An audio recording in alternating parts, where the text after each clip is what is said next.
स्वयं भगवान विष्णु ने माता लक्ष्मी को बताया। हमेशा अच्छे लोगों की मृत्यु क्यों जल्द हो जाती है और अच्छे लोगों के साथ ही बुरा क्यों होता है और बुरे लोगों के साथ बुरा क्यों नहीं होता है, या यूं कह लो कि अच्छे लोग सुखी जीवन क्यों नहीं जी पाते और बुरे लोगों को सुखी जीवन क्यों मिलता है, और जो लोग ज्यादा पूजा पाठ करते हैं, नित्य भगवान की पूजा आराधना करते रहते हैं, उन्हीं के साथ बुरा क्यों हो जाता है। दोस्तों, एक बार की बात है, भगवान श्री हरि विष्णु आकाश लोक पर विश्राम कर रहे थे। तभी वहां पर माता लक्ष्मी पृथ्वी लोक का भ्रमण करके पहुंच जाती है।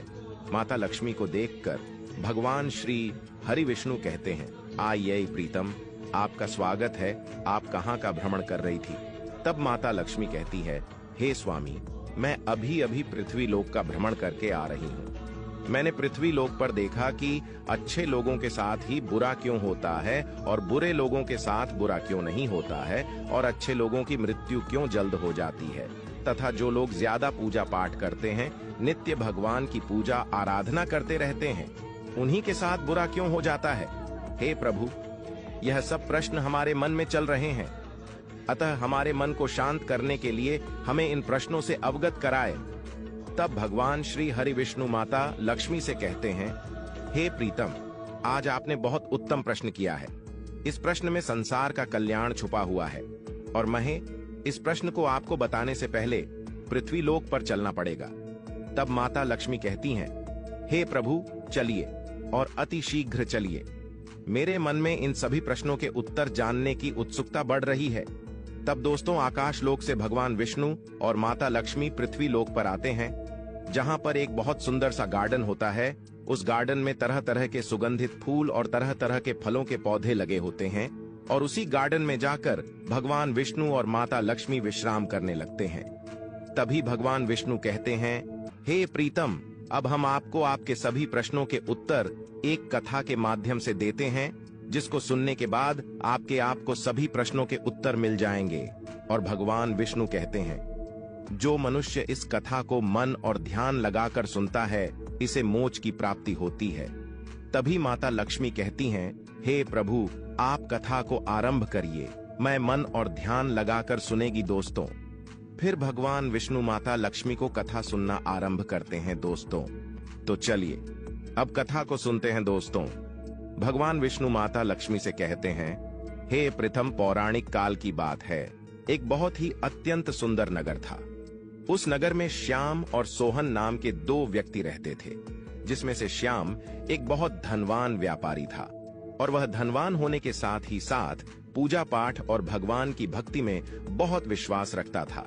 वह प्रतिदिन नित्य भगवान की पूजा आराधना करने के लिए मंदिर जाता था, और वह प्रतिदिन दीनहीन तथा दुखिहारी गरीबों में कुछ न कुछ बांटता रहता था। दोस्तों, भगवान श्री हरि विष्णु माता लक्ष्मी से कहते हैं, हे प्रीतम, वहीं दूसरी ओर सोहन एक चोर था। वह भी प्रतिदिन मंदिर जाता था, लेकिन वह मंदिर पूजा पाठ करने के इरादे से नहीं जाता था, बल्कि मंदिर से धन चुराने के लिए जाता था। भगवान विष्णु आगे कहते हैं, उसे पूजा पाठ दान धर्म से कोई लेना देना नहीं था, वह सिर्फ मंदिर में चोरी करने के लिए जाता था। फिर भगवान विष्णु कहते हैं, इसी तरह से कई वर्ष गुजर गए। एक दिन उस नगर में जोरदार बारिश हो रही थी, जिसकी वजह से उस दिन नगर के मंदिर में पंडित जी के अलावा कोई नहीं था। यह बात जब सोहन को पता चली तो उसके मन में ख्याल आया कि यही सही मौका है मंदिर के सारे धन को चुराने का। भगवान विष्णु कहते हैं कि वह उसी तेज बारिश में ही मंदिर में पहुंचकर सोहन ने पंडित जी से छुपकर मंदिर का सारा सोना, चांदी, गहने, जेवरात चुरा लिए, और वह बड़ी ही प्रसन्नता से मंदिर से निकला। तभी उसी समय अचानक ही मंदिर में वह दान धर्म में विश्वास रखने वाला श्याम नाम का व्यापारी पहुंच जाता है, और उसने मंदिर में पहुंचकर भगवान के दर्शन किए। भगवान विष्णु आगे कहते हैं, हे प्रथम, लेकिन दुर्भाग्यवश मंदिर के उस पुजारी ने उस व्यापारी को ही चोर समझ लिया और जोर जोर से शोर मचाने लगा। पुजारी के जोर जोर से शोर मचाने की वजह से मंदिर के पास लोगों की भीड़ जमा हो गई, और सभी पुजारी की बातों में आकर श्याम नाम के व्यापारी को चोर समझने लगे और उसे अपशब्द कहकर अपमानित करने लगे। मित्रों, फिर भगवान विष्णु कहते हैं, यह देखकर श्याम बहुत ही आश्चर्यचकित हो गया और उसे समझ नहीं आ रहा था कि उसने ऐसा क्या कर दिया है और उसके साथ ऐसा क्यों हो रहा है। भगवान विष्णु माता लक्ष्मी से कहते हैं, फिर वह किसी तरह लोगों से अपनी जान बचाते हुए उस मंदिर के पास से निकला। लेकिन दुर्भाग्यवश जैसे ही वह मंदिर के पास से निकला, वैसे ही उसकी टक्कर एक गाड़ी से हो गई और वह बुरी तरह से घायल हो गया। फिर भगवान विष्णु माता लक्ष्मी से कहते हैं, फिर श्याम किसी तरह से लड़खड़ाते हुए अपने घर की तरफ जाने लगा।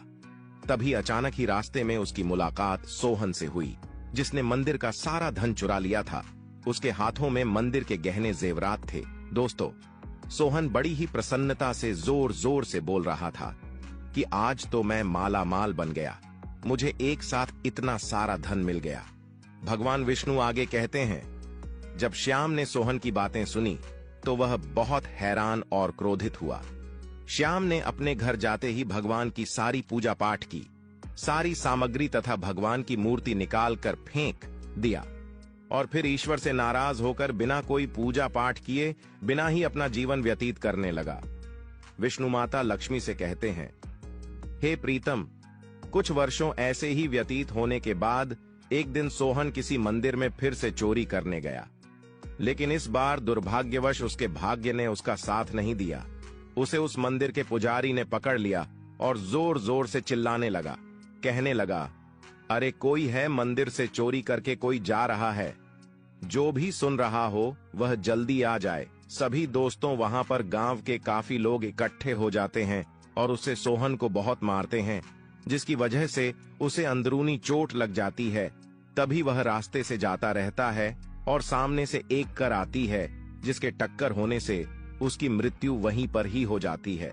दोस्तों, जब दोनों यमराज की सभा में पहुंचते हैं, तब श्याम ने अपने सामने सोहन को खड़ा देखा तो श्याम ने बड़े ही क्रोधित स्वर में यमराज से कहा कि मैंने तो अपने जीवन में हमेशा ही ईश्वर की पूजा, आराधना, दान, धर्म और अच्छे कर्म ही किए हैं, लेकिन मुझे सिर्फ दुख और अपमान के अलावा कुछ नहीं मिला। मुझे कभी भी जीवन का सुख नहीं मिला।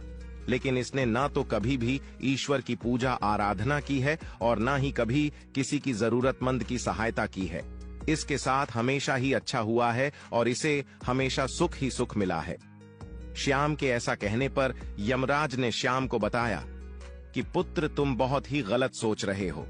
जिस दिन तुम्हारी टक्कर एक गाड़ी से हो गई थी, वास्तव में उस दिन तुम्हारे जीवन का आखिरी दिन था, लेकिन तुम्हारे किए गए अच्छे कर्मों के कारण ही तुम्हारी मृत्यु एक छोटी सी चोट में परिवर्तित हो गई। और अब मैं तुमको इस दुष्ट व्यक्ति सोहन के बारे में बताता हूं। यमराज कहते हैं, हे पुत्र, दरअसल इसके भाग्य में राजयोग था, लेकिन इसके दुष्कर्म और बुरे कर्म करने की वजह से इसका पूरा धन एक छोटी सी पोटली में बदल गया। फिर यमराज उसे लड़के से कहते हैं, हे पुत्र, कभी कभी अच्छे और सच्चे लोगों के साथ बुरा से बुरा हो जाता है और ईश्वर पूजा पाठ करने वाले लोगों की परीक्षा लेता है, क्योंकि ईश्वर उनको अपने साथ बांध कर रखना चाहता है। इसलिए ही अच्छे व्यक्ति हमेशा दुखी रहते हैं। दोस्तों, आगे भगवान विष्णु माता लक्ष्मी से कहते हैं, हे प्रथम, इस कथा सुनने के बाद आपको आपके प्रश्न का उत्तर अवश्य मिल गया होगा। फिर माता लक्ष्मी प्रसन्न होकर कहती, हे प्रभु, अब मुझे सब समझ में आ गया। आगे भगवान विष्णु कहते हैं कि लोगों का ऐसा सोचना बिल्कुल गलत है कि ईश्वर आपके अच्छे कर्मों को नहीं देख रहा है। यह कोई भी मनुष्य समझ नहीं पाता, लेकिन अगर कोई भी मनुष्य अच्छे कर्म करता है, लोगों की मदद करते हैं, तो उसके ऊपर सदैव हमारी कृपा बनी रहती है। तो दोस्तों, इस कथा से हमें यह सीख मिलती है कि लोगों कभी भी अपने कर्मों को बदलना नहीं चाहिए, क्योंकि आपको आपके कर्मों के हिसाब से ही कर्मों का फल इसी जीवन में मिलता है, लेकिन आपको इसका पता नहीं चल पाता है। इसलिए दोस्तों, हर मनुष्य को हमेशा अपने जीवन में अच्छे कर्म करते रहना चाहिए और फल की चिंता ईश्वर पर छोड़ देना चाहिए।